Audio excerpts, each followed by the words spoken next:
중국에서 새로운 계급투쟁이 싹트고 있다. 한승동 에디터. 기득권은 손 뗄 수도 뭐라 얘기할 수도 없다. 지난 8월에 중국의 대표적인 소셜 네트워크 서비스 플랫폼 웨이보에 10만 팔로워를 지닌 한 이용자가 서민들이 꿈꿀 수도 없는 고액연금을 받는 중국 사회의 부유한 엘리트 계층을 비판하며 올린 글의 일부다. 그러자 그들은 모두 기생충들이라는 댓글이 달렸고, 이어서 뱀파이어, 그 다음에 사회고화가 심해지고 있다는 글이 달렸다. 그리고 혁명만이 이런 기괴한 불의를 해결할 수 있다는 글까지 떴다. 하지만 인터넷 검열이 심한 중국에서 이런 글들이 온전할 수 없다. 며칠 안가 다 삭제됐다. 이코노미스트 9월 23일 온라인 기사 중국에서 새로운 계급투쟁이 싹트고 있다에 나오는 내용이다.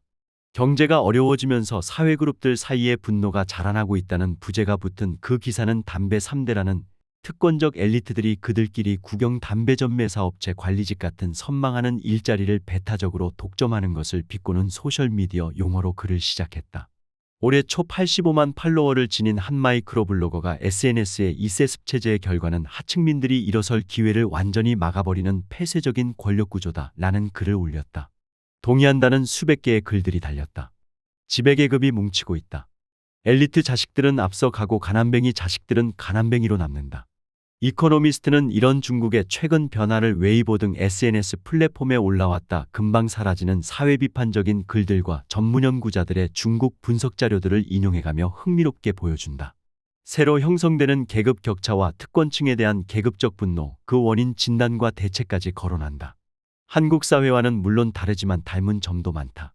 빈부 격차와 불평등한 교육 기회, 사교육 바로, 정실주의 인사 등이 흡사하다. 이런 현상들과 시진핑 주석의 복지정책관을 보면 중국이 과연 사회주의 국가가 맞나 하는 생각을 새삼하게 만든다. 1990년대에 중국인들이 시골에서 도시로 나가 하고 싶은 일을 할 수 있게 되면서 사회적 유동성이 높아졌다. 도시로 나간 농부들이 타고난 재주와 근면, 성실로 공장 주인이 되는 건 시간 문제였다. 하지만 SNS 글들이 보여주듯 그런 낙관주의는 시들기 시작했다. 지금 중국은 경제 사정이 나빠지고 있다. 좋은 일자리를 구하기가 점점 더 어려워진다. 많은 중국인들이 기득권들끼리 다 해먹는다는 담배 3대의 사회고화를 입에 올리고 있고, 부유층의 자기 재생산을 바라보는 그렇지 못한 사람들의 계급적 원망과 분노가 자라고 있다. 미국의 중국 연구자 스콧 로젤레와 마틴 화이트의 연구에 따르면 중국인들은 한때 심한 불평등 속에서도 열심히 일하고 능력만 있다면 자신들도 성공할 수 있다는 낙관적인 생각을 갖고 있었다. 하지만 지금은 달라졌다. 지금 그들은 연줄과 부잣집에서 태어나 자라는 것이 성공의 열쇠라고 얘기할 가능성이 높다. 이는 중국 헌법이 명기하고 있듯이 노동자와 농민들 동맹을 토대로 노동계급이 선도하는 인민민주주의 독재를 수립했다고 주장해온 중국 공산당을 짜증나게 한다. 시진핑 주석은 공동부유 달성을 강조하면서 사회적 유동성을 증대시키도록 한층 더 노력하라고 촉구해왔다. 하지만 그런 얘기는 겁먹은 사업가들이나 부유층이 아닌 일반 대중에게는 거의 먹혀들지 않는다. 웨이보에서 혁명만이 그런 문제를 해결할 수 있다는 댓글이 달리는 상황이다.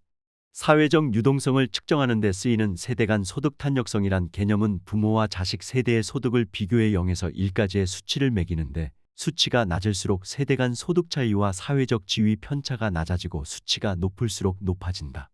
2019년에 독일본의 싱크탱크 노동경제연구소가 발표한 연구 결과에 따르면 1970에서 1980년에 태어난 1990년대의 중국 젊은 노동자들의 IG는 0.39였다. 그런데 1981에서 1988년에 태어난 노동자들의 IG는 0.44로 높아졌다. 부자 나라들에서처럼 사회적 유동성의 감소는 불평등의 증대와 함께 진행된다. 1990년대의 중국에서는 경제개혁이 본격화하면서 빈부격차가 급격히 벌어졌다. 2019년에 발표된 난징 재경대학의 진멍지혜와 동료 연구자들의 논문은 중국의 사회적 유동성이 미국의 그것보다는 높지만 영국과 캐나다, 독일보다는 낮다는 것을 보여주었다. 시진핑은 이런 사회적 정체를 인정하지 않고 그것을 막기 위해 노력할 것을 촉구했다.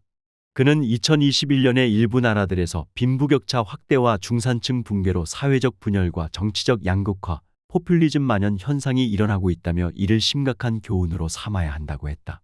지난 7월 한린슈 낭카이 대학 교수는 학술지의 사회고화를 믿지는 않지만 이 부정적인 감정의 확산이 잠재적인 정치적 리스크라는 내용의 글을 썼다. 이 문제에 대처하기 위해 중국 공산당은 2019년에 사회적 유동성에 관한 첫 정책 문서를 공표했다. 계급이라는 말을 쓰지 않았지만 새로운 것이 조성될 수도 있다는 생각은 당 이데올로그들에겐 달갑지 않은 것이었다. 하지만 그 문서는 유동성을 저해하는 장벽들을 제거하는 것이 지속 가능하고 건강한 경제 발전에 대한 강력한 지원이 될 것이라며 핵심적인 장애들 몇 가지를 제대로 짚어냈다. 그 중에서 가장 심각한 것이 호구제도다. 호구제도는 시골에서 도시로 이주한 사람들이 정부 보조금을 받는 도시 의료 서비스나 교육, 주택에 접근하는 것을 제한한다. 지난 30여 년간 약 3억 명의 중국인들이 도시로 이주해 그런 사회적 혜택을 한 차례 누릴 수 있었다. 하지만 도시들은 그런 이주민들을 일류 시민 취급을 하면서 호구제도로 그들의 더 나은 일자리 취득 길을 막았다. 제대로 된 일자리에 취업 신청을 하려면 그 도시에 호구를 갖고 있어야 하는데 그들에겐 그것이 없다. 일부 영구직을 지닌 이주자들 중에는 호구를 바꾸지 않아도 도시 주민들과 같은 혜택을 누릴 기회가 주어지기도 하지만 그럴 경우에도 감춰진 장벽들이 존재한다. 이주민에겐 자신이 일자리를 갖고 있고 거주 자격을 갖고 있다는 것을 입증할 계약서가 없다. 그리고 공산당은 가장 좋은 일자리들이 집중되어 있는 대도시들에 그들이 들어와 살 수 있도록 하기 위한 변화를 거린다. 그 주된 이유는 많은 수의 이주자들이 도시에 들어와 살다가 실직자가 돼도 도시를 떠나지 않을 경우 사회적 안정이 위협받을 것이라는 두려움이다. 또 한 가지는 불평등한 교육 기회다.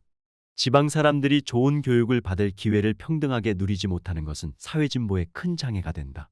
지방 학교들은 도시 학교들보다 자금이나 교사진 등 인적 자원이 열악하다. 지방에 호구를 두고 있는 중국인들이 좋은 고등학교를 졸업할 수 있는 기회는 상대적으로 훨씬 적다. 2008년까지 10년간 중국에서는 대학과 단과대학들 수가 6배나 늘었지만 지방의 학생들이 엘리트 대학들에 진학하는 것은 상대적으로 매우 어렵다. 중국 사회과학원의 류바오중 연구원은 이런 상황에서 약 40%의 대학생들이 관리들 자식이고 중국 인구의 35% 이상이 살고 있는 지방의 농민들 자식은 10%에도 못 미친다고 추산했다. 한국처럼 사교육도 중국의 사회적 유동성을 저해하는 중요한 요소다. 1990년대에 거의 존재하지 않았던 중산층이 오늘날 약 4억 명에 이를 정도로 급속히 늘었다고 중국 공식 자료들은 밝히고 있다. 그런데 이들 새로운 계급 속에서도 불만이 일고 있다. 승진 경쟁이 치열해지면서 부모들은 자식들에게 가능한 한 좋은 교육을 받게 하기 위해 돈을 쏟아 부었다. 2021년에 중국 정부는 교육 평준화를 위해 대입 준비생들을 겨냥한 돈벌이 사교육을 대부분 금지시켰다. 하지만 이는 오히려 불법화되면서 더 높이 치솟은 사교육비를 감당할 수 있는 부자들에게만 더 큰 혜택을 몰아준 셈이 됐다. 시진핑 주석의 복지정책에 대한 생각도 문제를 꼬이게 만드는 근본적 요인 가운데 하나로 보인다.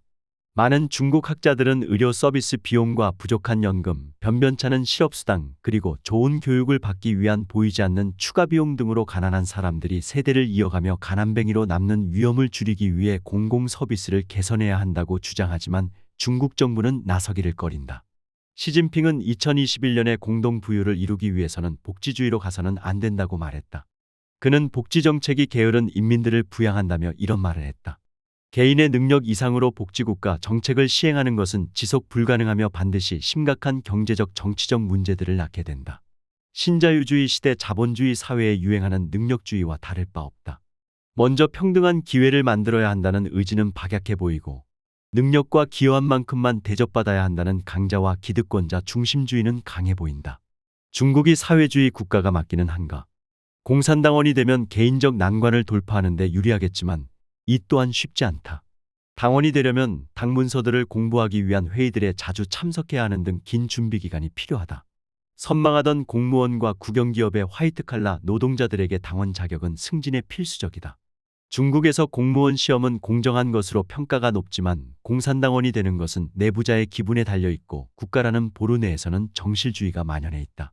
지난 4월에 국영 텔레비전도 그런 내용을 보도했다. 그 방송은 SNS상의 담배 3대와 그 비슷한 얘기들에 대해 대중들이 우려하는 것은 국영기업들과 지방정부 기관들에서 여전히 상당히 많은 근친교배가 이뤄지고 있다는 것을 보여주는 신호라고 했다. 부유한 특권 계급이 그들만의 배타적 독점체제를 형성해 그들끼리만 부와 사회적 지위를 주고받는 자기 재생산 구조를 구축하고 있다는 얘기다. 그 재앙은 숨겨진 구석들에서 만연하고 있다고 방송은 지적했다.